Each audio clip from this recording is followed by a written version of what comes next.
हाँ जी, good morning students. Welcome back for your next class. In the last video, we have discussed regarding oxidation and reduction reaction. That means redox reaction. Today, in this video, we will discuss about the effect of oxidation in our everyday life. कि oxidation reaction में हमारी day to day life में क्या effect पड़ता है. चलिए, सबसे पहले बात करते हैं corrosion की. देखिए, corrosion क्या होता है? हमारे पास कोई मेटल है, उस मेटल के साथ अटैक, उस मेटल को अटैक करती है एटमॉस्फेरिक गैसेस. क्या बोला मैंने?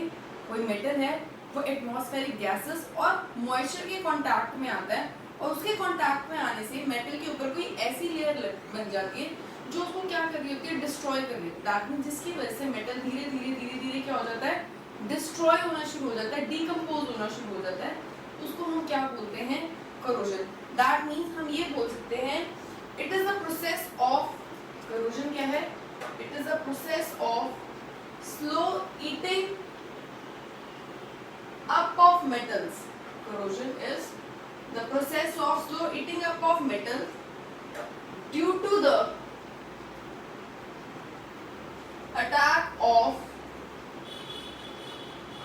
atmospheric gases. atmosphere में जो gases हैं उनके अटैक की वजह से and the moisture present in the air. ठीक है जी. क्या बोला? corrosion क्या होता है? जो मेटल है वो धीरे धीरे दैट मींस ऑक्सीडेशन होनी शुरू होती है, उसकी वजह से धीरे धीरे मेटल क्या होता है, खत्म होना शुरू होता है. Slow eating up of metal किसकी वजह से? एटमॉस्फेरिक गैसेस के अटैक की वजह से और जो एयर के अंदर मॉइस्चर प्रेजेंट है उसकी वजह से. ठीक है जी. इसकी वजह से होता क्या है, on the surface of metal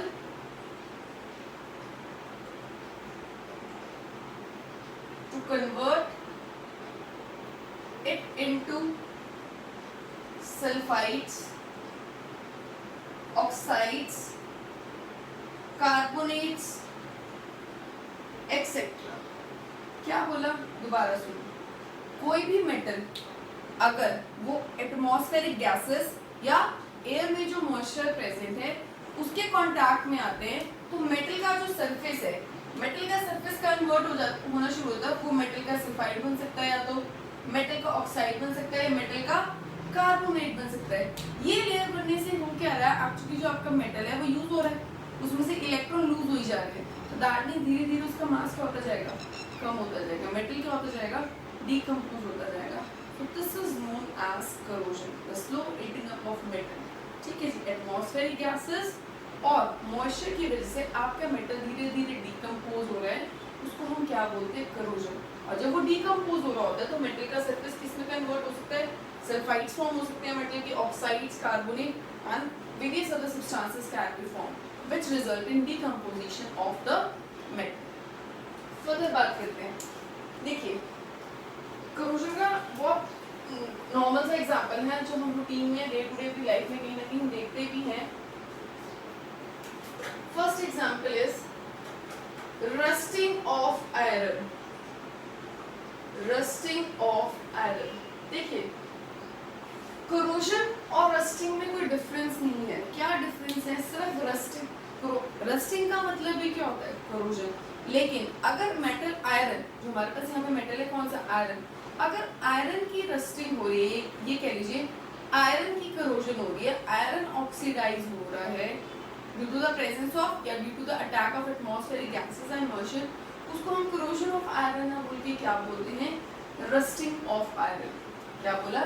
कोई भी आयरन का आर्टिकल है, चाहे वो नील है, रेलिंग्स है, हमारे घर में छतों पे रेलिंग्स वगैरह होती हैं आयरन की. ठीक है जी. तो कोई आयरन नील है, कोई भी आयरन का सब्सटेंस है, कोई भी आयरन आर्टिकल है, अगर वो एयर की, एटमॉस्फेरिक गैसेस की और मॉइस्चर के कांटेक्ट में आता है, ठीक है जी, उससे क्या हो रहा है, मेटल ऑक्सीडाइज हो रहा है. कौन सा मेटल? आयरन ऑक्सीडाइज हो रहा है. दैट मींस धीरे धीरे आयरन क्या हो रहा है, डिकम्पोज हो रहा है.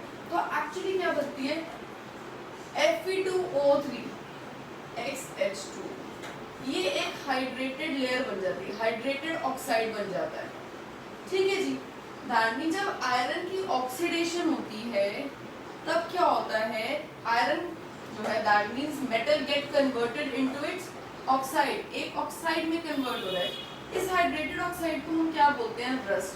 तो मेटल सरफेस का एटमॉस्फेरिक गैसेस और मॉइस्चर की वजह से, हमारा आयरन एटमॉस्फेरिक गैसेस और मॉइस्चर की वजह से अगर ऑक्सीडाइज हो रहा है और ऑक्सीडाइज होने पे अगर ये हाइड्रेटेड ऑक्साइड बना रहा है जिसको हम रस्ट बोलते हैं, तो इस प्रोसेस की इस रस्ट की फॉर्मेशन को हम क्या बोलते हैं, rusting of iron. That simply means slow eating up of iron article when it is exposed to air और moisture to convert them into the rust और hydrated iron oxide.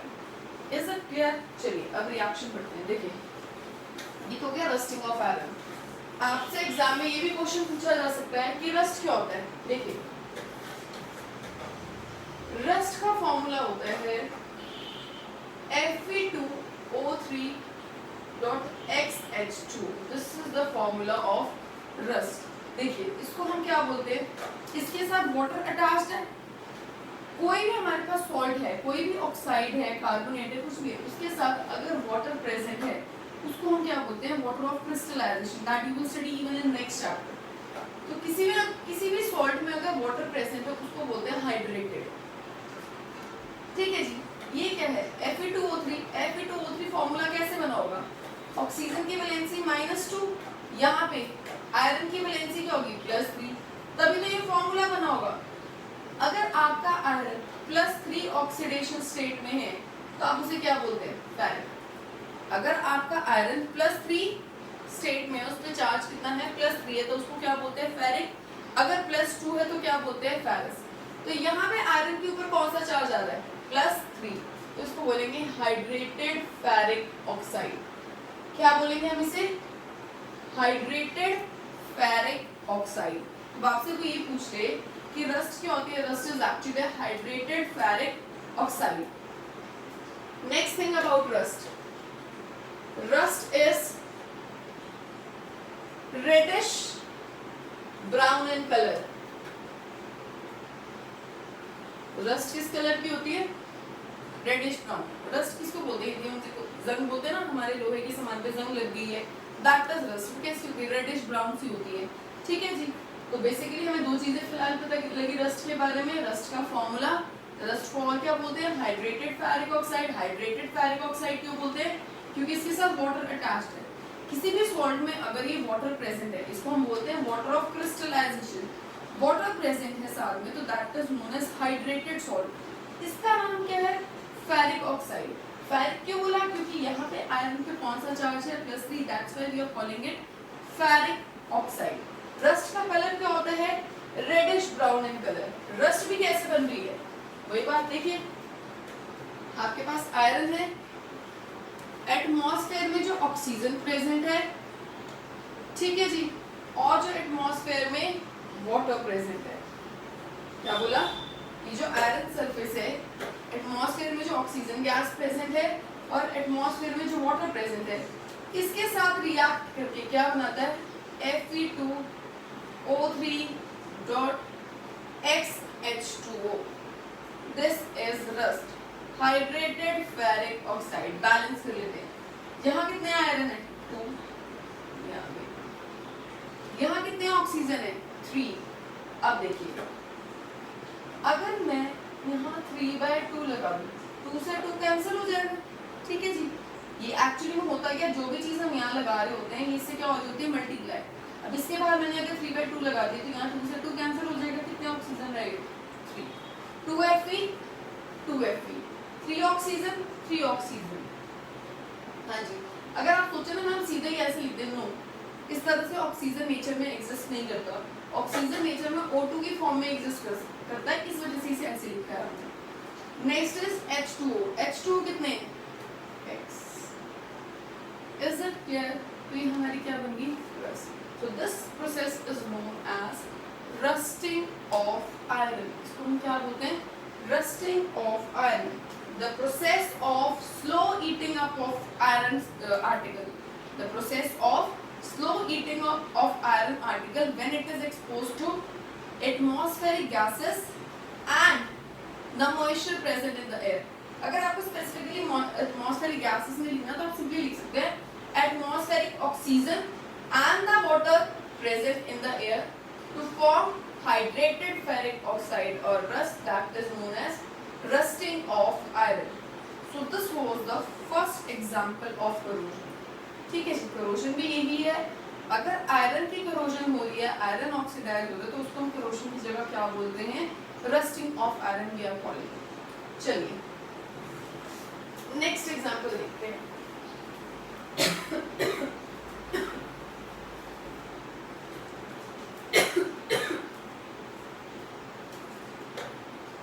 Next example is, अब हमारे पास metal कौन सा है? Copper. Iron की जगह क्या क्या ले लिया हमने? अब कॉपर. कॉपर एटमॉस्फेयर में जो प्रेजेंट कार्बन डाइऑक्साइड है, ऑक्सीजन है और जो वाटर है. कॉपर मेटल है, सॉलिड. कार्बन डाइऑक्साइड गैस है, ऑक्सीजन गैस है, वाटर इज लिक्विड. तो ये इस सबको मिला के हम क्या बोल सकते हैं? This is moist air. इसको हम क्या बोल सकते हैं? Moist air. ठीक है जी. बनेगा क्या यहाँ पे? CuCO3 dot CuOH hold twice. याद करिए, हमने corrosion के डिफाइन में बोला था कि मेटल जब गैसेस, एटमॉस्फेरिक गैसेस और मॉइस्चर के कंटैक्ट में, तो मेटल का ऑक्साइड भी बन सकता है, मेटल का सल्फाइड भी बन सकता है, मेटल का कार्बोनेट भी बन सकता है. रस्टिंग ऑफ आयरन में क्या बना था? ऑक्साइड बना था Fe2O3. यहाँ पे क्या बना है? कार्बोनेट. देखिए, कोई भी ऐसा सब्सटेंस जिसके पास OH नेगेटिव आयन होता है, वो क्या होता है? Basic in nature. ठीक है जी. हम इसको बोलेंगे basic copper carbonate. This is basic copper carbonate. इसका कलर होता है ग्रीन. Basic copper carbonate. चलिए बैलेंस कर देते हैं. 2 copper, 2 copper, 1 carbon, 1 carbon. How many oxygen? 2 + 2 4 1 5 3. और इसमें यहाँ 1 है, 1 2 3 + 2 5. आपके पास नेक्स्ट हाइड्रोजन कितने हैं? 2 hydrogen. That means this equation is balanced. यहाँ भी हुआ क्या है? आपका जो मेटल है वो एटमॉस्फेरिक गैसेस और वाटर के साथ कांटेक्ट में आने, गैस के साथ अगर मॉइस्चर प्रेजेंट है तो उसको सीधा मॉइस्ट एयर बोल सकते हैं ना. ठीक है जी. तो मॉइस्ट एयर के साथ कांटेक्ट में आने पे वो क्या हो गया? ऑक्सीडाइज हो गया और एक ग्रीन कलर का सब्सटेंस बन गया, कार्बोनेट बन गया. That is basic copper carbonate. Is it clear? अभी तक हमने corrosion के 2 एग्जांपल्स डिस्कस कर लिए हैं. Now we will discuss the third example. Rusting of iron आपके लिए सबसे ज्यादा इंपॉर्टेंट एग्जांपल है. और एक एग्जांपल जो अब हम करने जा रहे हैं उस पे बेस्ड आपके पास क्वेश्चन भी है. वो जस्ट इस एग्जांपल के बाद आपके नोट्स में आपको गिवन भी है क्वेश्चन. देखिए नेक्स्ट एग्जांपल है silver. That is solid when it reacts with H2S. H2S एक गैस होती है, हाइड्रोजन सल्फाइड. ठीक है जी. चलिए होता क्या है जब सिल्वर इसके साथ रिएक्ट करता है? सिल्वर पे होता है +1 चार्ज और सल्फाइड पे होता है -2. ये इसके साथ रिएक्ट करके बना देते हैं Ag2S, जिसको हम क्या बोलते हैं? Silver sulphide. इसको हम क्या बोलते हैं? Silver sulphide. इसका कलर होता है ब्लैक. बचा क्या? Hydrogen solid. सिल्वर क्या होता है? चांदी. देखिए ये चीज़ हमें नॉर्मली पता है, धीरे धीरे ना हम देखते हैं हमारे पास चांदी की पायल होती है, अंगूठी होती है, रिंग्स वगैरह प्रेजेंट. धीरे धीरे रेगुलर यूज में जब आती है वो धीरे धीरे पायल हो गई, रिंग हो गई, वो ब्लैक होनी शुरू हो जाती है. वो ब्लैक होने का मतलब क्या है? कि जो सिल्वर है दैट इज गेटिंग ऑक्सीडाइज्ड. देखिए हमने ऑक्सीडेशन की डिफाइन, अगर आप सिंपल टर्म्स में अब तक पीछे भी हमने एडिशन ऑफ ऑक्सीजन. अगर हमने रस्टिंग करा वहाँ पे भी O2 ऐड हो रहा था. जब हमने कॉपर वाला एग्जांपल किया वहाँ पे CO2 और O2 ऐड हो रहा था. तो that means addition of oxygen ही हो रहा था। लेकिन अब याद करिए, आपके पास ऑक्सीडेशन की डिफाइन एक ये भी थी, एडिशन ऑफ इलेक्ट्रोनेगेटिव एलिमेंट। देखिए सिल्वर के पास पहले सल्फर नहीं था, अब है, पहले नहीं था, इन दोनों के रिएक्ट करने के बाद अब है। देखिए सल्फर का atomic number 16, electronic configuration 286, outermost shell में 6 वैलेंस इलेक्ट्रॉन, स्टेबल होने के लिए 2 इलेक्ट्रॉन गेन करेगा। ठीक है जी, 6 से 8 करना है तो क्या करना पड़ेगा, 2 इलेक्ट्रॉन गेन करना पड़ेगा इसको। तो कोई भी ऐसा एलिमेंट जो इलेक्ट्रॉन गेन करके स्टेबल होता है उसको हम क्या बोलते हैं, इलेक्ट्रोनेगेटिव एलिमेंट। तो इसका मतलब सल्फर भी क्या है, इलेक्ट्रोनेगेटिव एलिमेंट। तो सिल्वर में एक इलेक्ट्रोनेगेटिव एलिमेंट का एडिशन हो रहा है, तो एडिशन ऑफ इलेक्ट्रोनेगेटिव एलिमेंट भी क्या होगा, ऑक्सीडेशन। दैट मीन्स सिल्वर की भी क्या हो रही है, ऑक्सीडेशन। तो क्या है, व्हाट आई हैव टोल्ड कि जो आपके पास सिल्वर की रिंग होती है, आयन होती है, वो धीरे धीरे ब्लैक होनी शुरू हो जाती है। ऐसा क्यों, क्योंकि वो एटमॉस्फेरिक गैसेस के साथ कॉन्टैक्ट, हमारे एटमॉस्फेयर में सल्फर भी प्रेजेंट होता है। ठीक है जी, उस सल्फर के साथ कॉन्टैक्ट में आके ऑक्सीडाइज होनी शुरू हो जाती है और क्या बन जाता है, सिल्वर सल्फाइड। उस सिल्वर सल्फाइड की जो लेयर है वो हमारी पायल के ऊपर या रिंग के ऊपर जमनी शुरू हो जाती है, अकमलेट होनी शुरू हो जाती है, जिसकी वजह से जो चांदी है वो काली पड़नी शुरू हो जाती है। सो दैट मीन्स अब आपसे अगर कोई पूछे कि जो पायल है, जो रिंग है, वो काली क्यों पड़ रही है, क्यों, क्योंकि उसके ऊपर किसकी लेयर बन चुकी है, सिल्वर सल्फाइड की। सिल्वर सल्फाइड आपके पायल के ऊपर, रिंग के ऊपर अगर इकट्ठा होना शुरू हो जाएगा तो आपकी पायल आके वो धीरे धीरे आपको ऐसे लगने लगेगा कि काली पड़नी शुरू हो गई थी। This is a very normal term we used to which is generally used at the home. घर पे पेरेंट्स बोलते हैं कि पायल काली पड़ रही है, चांदी की हमारी अंगूठी है वो काली पड़ रही है, तो वो काली पड़ रही है, उसके ऊपर किसकी सरफेस कमलेट हो गई, उस सरफेस पे क्या कमलेट हो गया, सिल्वर सल्फाइड। वो किस कलर का होता है, ब्लैक, जिसकी वजह से वो पायल वगैरह या कोई भी चांदी चीज ऑक्सीडाइज होने पर हमें कैसे दिखती है, ब्लैकिश, नियर टू ब्लैकिश दिखनी शुरू हो जाती है। Is it clear? इसके बाद आपके नोट्स में एक क्वेश्चन है, why silver metal get tarnished on exposure to air. Why silver metal get tarnished on exposure to air. Tarnish मतलब डल सा। ठीक है, जितना आप पहनते जाएंगे अपना चांदी का कोई भी सामान, दैट मीन्स वो एयर के कॉन्टैक्ट में आ रहा है। देखिए नहाएंगे, पानी से गीली भी होगी, ठीक है जी, हैंड वॉश करेंगे, आपकी जो रिंग है वो भी पानी से गीली होगी एंड ऑल, तो दैट मीन्स मॉइस्चर के कॉन्टैक्ट में भी आ रही है, एटमॉस्फेयर में जो गैसेज हैं उनके कॉन्टैक्ट में भी आ रही है। तो कुल मिला के हुआ क्या, सिल्वर सब्सटेंस क्या हो रहा है, ऑक्सीडाइज हो रहा है। तो आपका क्वेश्चन का आंसर क्या है कि सिल्वर जो है वो ऑक्सीडाइज हो रहा है, silver is getting oxidised to form. यहाँ पे क्या हो रही है, सिल्वर की ऑक्सीडेशन हो रही है, इससे silver is getting oxidised to form a black silver sulphide. आप चाहे तो साथ साथ उसमें रिएक्शन नहीं है, आप ये रिएक्शन साथ में दे सकते हैं, it would add up. 1 mark में आ गया, 2 मार्क्स में आ गया, आप रिएक्शन भी ऐड अप कर दीजिए। सिल्वर सल्फाइड की फॉर्मेशन हो गई on the surface of silver, किसकी वजह से, due to action of H2S gas present in air. यही हुआ, जो सिल्वर है जब वो H2S गैस जो एयर में प्रेजेंट है उसके साथ कांटेक्ट में आई तो सिल्वर ऑक्सीडाइज होकर क्या बन गया, ब्लैक कलर की लेयर बन गई सिल्वर सल्फाइड की, जिसके वजह से हमें सिल्वर जो है that get tarnished on exposure to air. Tarnish means काला पड़ना क्यों शुरू हो जाता है, ये पूछा उसने कि जब सिल्वर एयर की कांटेक्ट में आता है तो वो काला पड़ना क्यों शुरू हो जाता है, क्योंकि सिल्वर एयर में प्रेजेंट हाइड्रोजन सल्फाइड गैस के साथ कांटेक्ट में आता है। ये गैस क्या करती है, इस सिल्वर को ऑक्सीडाइज कर देती है। जब ये सिल्वर ऑक्सीडाइज हो जाता है तो एक ब्लैक कलर का सब्सटेंस बनता है, दैट इज सिल्वर सल्फाइड, जिसकी वजह से जो सिल्वर है वो टार्निश होना शुरू हो जाता है when it is exposed to the air. Clear? चलिए आगे बात करते हैं। Next, methods to prevent rusting या कोरोजन कह लीजिए। रस्टिंग को बचाने के क्या क्या तरीके हैं? देखिए, लोहा है ऐसे ही पड़ा है घर पे, उसको जल्दी जंग लग जाती है। लोहा खराब ना हो हम क्या करते हैं? पेंट करवा देते हैं बाय पेंटिंग। पेंटिंग में क्या होता है? जब पेंट होता है तो पेंट में क्या डलता है? ऑयल डलता है।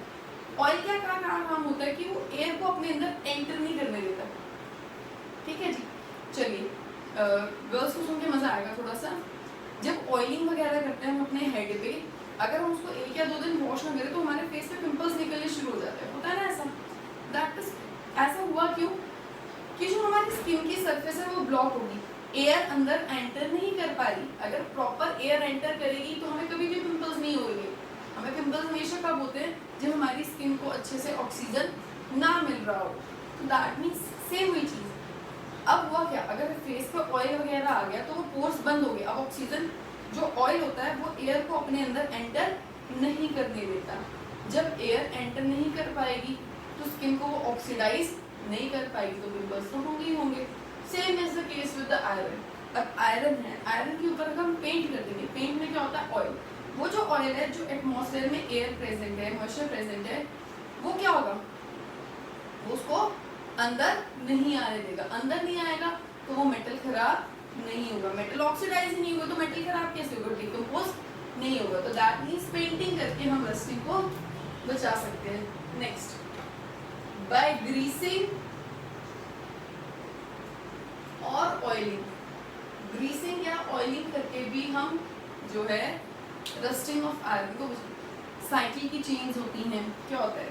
अटनी शुरू हो जाती हैं, उसमें क्या है? ग्रीस लगवाते हैं ताकि वो स्मूथली मूव कर सके। ऑयलिंग करते हैं स्मूथली मूव कर सके। इधर हमारे घर के दरवाजे अटकने शुरू हो जाते हैं तो लोहे के जो दरवाजे होते हैं उसमें हम क्या है? ऑयल डाल देते हैं।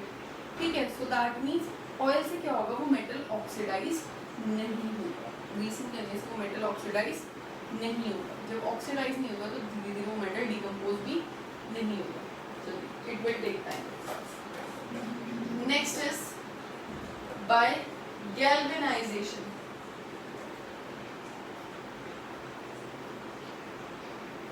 देखिए, गैल्वेनाइजेशन का मतलब क्या है? ये मान लीजिए आपका आयरन का एक सरफेस है, आयरन का एक आर्टिकल है, इसके ऊपर आपने क्या किया? एक जिंक मेटल की कोटिंग कर दी। ये आयरन था, आयरन के ऊपर आपने क्या कर दी? जिंक कोटिंग कर दी। अब एटमॉस्फेयर से ऑक्सीजन आ रहा है। अब ये ऑक्सीजन क्या होगा? डायरेक्ट आयरन पे अटैक नहीं कर पाएगा। मैंने पूरे आयरन पे क्या कर दिया? चारों तरफ से जिंक की कोटिंग कर दी। अभी ये ऑक्सीजन कहीं से भी, ऑक्सीजन और water, that means moist air, अगर कहीं से भी अटैक करने की कोशिश करेगी तो सीधा सीधा आयरन पे अटैक नहीं कर पाएगी। रास्ते में बीच में कौन हो गया? आ गया उसका एक ताकतवर फ्रेंड, दैट इज जिंक। तो दैट मीन्स आयरन की सरफेस को अगर हम जिंक से कोट कर देते हैं तो क्या होगा? आयरन से पहले कौन ऑक्सीडाइज होगा? जिंक। दैट मीन्स अब वहाँ से मान लीजिए आतंकवादियों ने हमला कर रहे हैं हमारे देश पे, तो हम ऐसा तो नहीं डायरेक्टली हमारे तक नहीं पहुँच जाते। पहले वो किन से लड़ते? नॉर्मली वो जो बॉर्डर पे बॉर्डर पे हमारे जो जवान है वो है, उनके साथ। दैट मीन्स वो हमारे लिए सेफ्टी का काम कर रहे हैं, हमारे लिए कोटिंग का काम कर रहे हैं। वो कहते हैं कि अगर हमारे देश की जनता तक पहुंचना तो हमारे से होकर निकलना पड़ेगा। That is case there with the oxygen. अगर zinc that is the case there with iron. Iron कहता है कि अगर मुझ तक पहुंचना है तो जिंक कहता है मेरे से होके जाना पड़ेगा। तो दैट मीन्स एक प्रोटेक्टिव लेयर फॉर्म कर दी। तो अगर आयरन को ऑक्सीडाइज करना है तो सबसे पहले किसके साथ लड़ना पड़ेगा? जिंक। तो दैट मीन्स गैल्वेनाइजेशन का मतलब है coating of iron with more reactive metal zinc. मतलब आयरन से ज्यादा रिएक्टिव मेटल जिंक से उसको कवर कर दिया। बहुत मोटी मोटी जिंक की लेयर होती है। अब जब तक वो ऑक्सीडाइज होगी दैट मीन्स टाइम लग जाएगा आयरन तक पहुंचते ऑक्सीजन को। पहले तो जब तक जिंक की लेयर खत्म नहीं होगी तब तक वो आयरन तक नहीं पहुंच पाएगा। तो जिंक क्या कर रहा है? ऐसा नहीं, जिंक भी मेटल है, वो भी ऑक्सीडाइज होगा, लेकिन वो क्या करता है? आयरन के आगे आगे खड़ा हो गया कि मैं आयरन को ऑक्सीडाइज नहीं करने दूंगा। That means the coating of surface of iron with more reactive metal या more reactive metal zinc, in layer of zinc से अगर हम उसको वो कोट कर देते हैं, उसको हम क्या बोलते हैं ताकि हम आयरन को प्रोटेक्ट कर सके, that is known as galvanisation. ठीक है जी, 3 मेथड्स हमने पढ़ लिए करोजन या रस्टिंग को प्रिवेंट करने के लिए, पेंटिंग बाय ऑयलिंग और greasing, and the third one is by galvanisation. Is it clear? चलिए नेक्स्ट हमारे पास क्वेश्चन है, why aluminium get dull after some time. Aluminium जो है वो डल क्यों हो जाता है? एक चीज ध्यान रखना, सभी घर में एल्युमिनियम के बर्तन होते हैं, ठीक है, वो जल्दी खराब नहीं होते। एल्युमिनियम के जो बर्तन हैं वो जल्दी खराब नहीं होते। नॉर्मली हमारे घरों में, नो डाउट कईयों के घरों में स्टील के बर्तनों में भी दूध दिया जाता है, बट कईयों के घरों में एल्युमिनियम का पतीला होता है जिसके अंदर हम दूध वगैरह भैया से लेते हैं। जो एल्युमिनियम का बर्तन है वो इतनी ईजिली खराब नहीं होता। क्यों? देखिए, जो एल्युमिनियम एयर के अंदर जो प्रेजेंट मॉइस्चर है और जो एटमॉस्फेरिक गैसेस हैं उसके साथ कॉन्टैक्ट में आता है तो Al2O3 एल्युमिनियम ऑक्साइड बन जाता है। एल्युमिनियम जब एटमॉस्फेरिक गैसेस और मॉइस्चर के कॉन्टैक्ट में आता है तो कौन सा सब्सटेंस बना लेता है? Aluminium oxide. मतलब एल्युमिनियम के ऊपर इसकी लेयर कोटिंग आ गई, सरफेस पे ये लेयर कमलेट होगी। एल्युमिनियम के अंदर एक बड़ी खास प्रॉपर्टी है, aluminium is highly resistant to corrosion.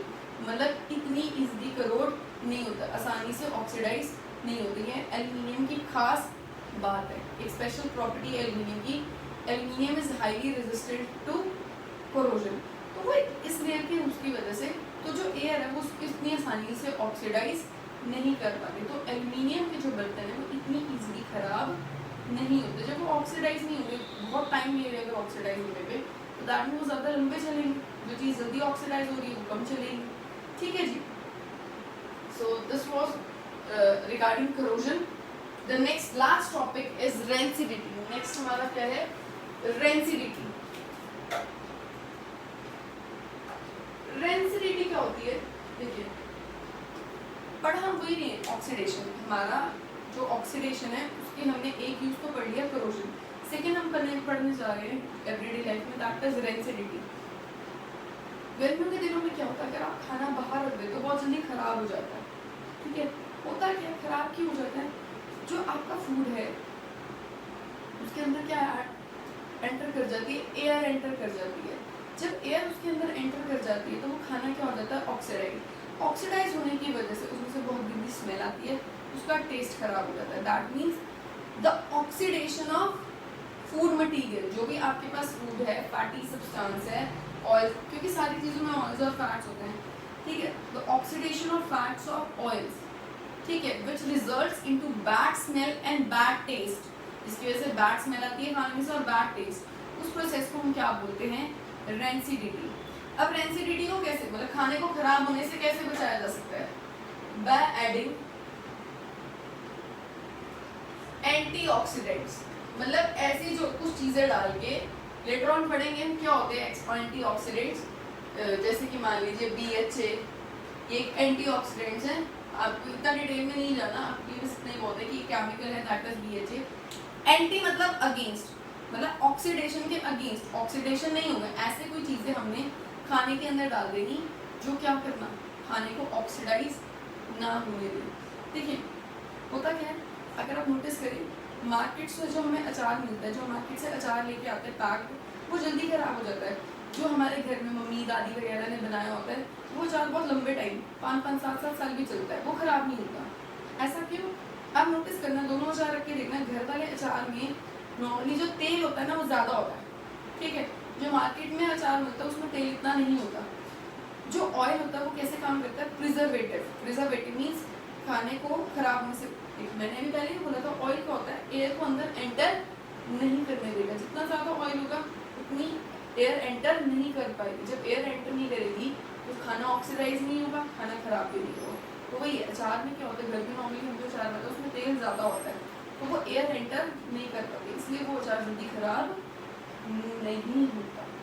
ठीक है जी, तो दैट मीन्स एंटीऑक्सीडेंट्स हम डाल के बचा सकते हैं। Second, vacuum packing. Vacuum packing का मतलब है कि जिस जो फ्रोजन फ्रूट्स वगैरह होते हैं आप मार्केट में देख एड्स में क्या देखते हैं, इसके अंदर पैक करके रखो, खाना खराब नहीं होगा, ठीक है। वो क्या होता है, वो वैक्यूम पैक्स होते हैं, या वैक्यूम पैक्स में टप्परवेयर बड़ा फेमस है कि इसमें खाना जल्दी खराब नहीं होता। क्यों? क्योंकि जो वैक्यूम क्रिएट करने का मतलब है एयर को बाहर निकाल दिया। वैक्यूम क्रिएट करने का मतलब है एयर बाहर है, ठीक है। अगर एयर अंदर एंटर नहीं करेगी तो एयर से खाना ऑक्सीडाइज नहीं होगा, तो खाना खराब। वैक्यूम मतलब नो एयर, ठीक है। वैक्यूम का मतलब क्या होता है, नो एयर, मतलब इस तरीके से खाने की पैकिंग करना ताकि उसके अंदर एयर एंटर ना कर पाए। जब तक एयर एंटर नहीं करेगी खाना खराब नहीं होगा। Clear? That is vacuum packing. Third is replacing air by nitrogen. Nitrogen भी प्रिजर्वेटिव का काम। मार्केट में लेस, कुरकुरे, इनके पैकेट मिलते हैं, उसमें जो हम बोलते हैं ना हवाई भरी हुई है, वो हवा नहीं है, वो हवा इज एक्चुअली नाइट्रोजन। वो किस लिए भरी हुई है? ताकि जो आपके पास नीचे फैटी सब्सटेंस जो चिप्स हैं वो आपके खराब ना हो, वो ऑक्सीडाइज ना हो। आप करना एक एक्सपेरिमेंट करके देखना, एक लेस का पैकेट ला के रखना, 5 रुपीज़ का, ज़्यादा महंगा मत लेना, घर पे मार पड़ेगी, ठीक है। 5 रुपीज़ का लेस का पैकेट ले लेना एक, ठीक है। एक तो ऐसे ही पड़े रह रहा था, और एक लेस के पैकेट में ना पिन मार देना जिससे सारी हवा निकल जाए। आप क्या नोटिस करोगे कि जिस पैकेट में से एयर निकली हुई है, ठीक है, वो जल्दी खराब हो जाएगा, ठीक है। आप देखिए वो सिल जाता है, होता है ना नमकीन वगैरह ऐसे खुला छोड़ दो तो वो सिल जाता है, दैट मीन वो ऑक्सीडाइज होना शुरू हो जाता है, स्मेल आनी शुरू हो गई। तो हुआ क्या, जिस पैकेट में आपने पिन नहीं मारी उसमें नाइट्रोजन अभी भी है, वो क्या करा, उसमें ऑक्सीजन अंदर एंटर नहीं की, तो वो ऑक्सीडाइज नहीं हुआ। लेकिन जिसमें आपने पिन मार दी उसमें एटमॉस्फेयर से गैस अंदर एंटर कर जाएगी, वो नीचे फूड को क्या कर देगी, ऑक्सीडाइज, जिसकी वजह से वो खराब हो जाएगा। तो नाइट्रोजन भी क्या है, प्रिजर्व करके रखती है। जितने भी पैक्ड फूड है, जो आइसक्रीम्स वगैरह होते हैं, मार्केट में जाते हैं, फ्रिजेस में पड़ी होती है ना, वो फ्रिज में क्या होता है, वो धुआं सा उठ रहा होता है ना, वो धुआं किस चीज़ का होता है, नाइट्रोजन गैस का। नाइट्रोजन क्या करके रखता है, प्रिजर्व करके रखता है चीज़ों को। इवन जो ये तो चलिए खाने की बात हुई, इवन जो डेड बॉडीज वगैरह होती हैं वो ठंडे में रखी जाती है ना, आजकल फ्रिजेस वगैरह होते हैं, तो उसमें भी क्या प्रेजेंट होती है, नाइट्रोजन। नाइट्रोजन एक प्रिजर्वेटिव है जिसकी वजह से एयर एंटर नहीं करती और ऑक्सीडाइज नहीं होता। नॉर्मली क्या होता है, जो डेड बॉडीज होती हैं, अगर आप उसको ऐसे करो उनमें से भी स्मेल आनी शुरू हो जाती है, ठीक है, फूल जाती है ना बॉडी, क्योंकि एयर अंदर एंटर कर जाती है, ठीक है। तो उन जो फ्रिजेस आजकल आते हैं उनमें भी क्या होती है, नाइट्रोजन प्रेजेंट होती है, जिसकी वजह से वो एयर को अंदर एंटर नहीं करने देता। That is same case there with the food. And last is refrigeration. Mummy कहती है बेटा फ्रिज में खाना रख दो, ठीक है, खराब हो जाएगा, ठीक है। फ्रिज में खाना रखने से क्या होगा, बाहर से फ्रिज के अंदर भी जो ठंडी ठंडी चीज़ हमें लगती है ना, ठंडी ठंडी लग रही है फ्रिज, वो किसकी वजह से, नाइट्रोजन की वजह से है, ठीक है। तो खाना खराब नहीं होगा क्योंकि वो ऑक्सीडाइज नहीं होगा। सो this was your chapter number 1। यहाँ पे हमारा चैप्टर नंबर 1 ओवर होता है। होप कि चैप्टर आप लोगों को समझ आया हो। If you find any of the doubts do contact any time, ठीक है, but please study during this pandemic condition. All the best to all of you. From the next class कल आपको इससे रिलेटेड कुछ क्वेश्चंस मिलेंगे। From the next week we will start with the new chapter, that is chapter number 2. Till then, thank you so much. Keep studying.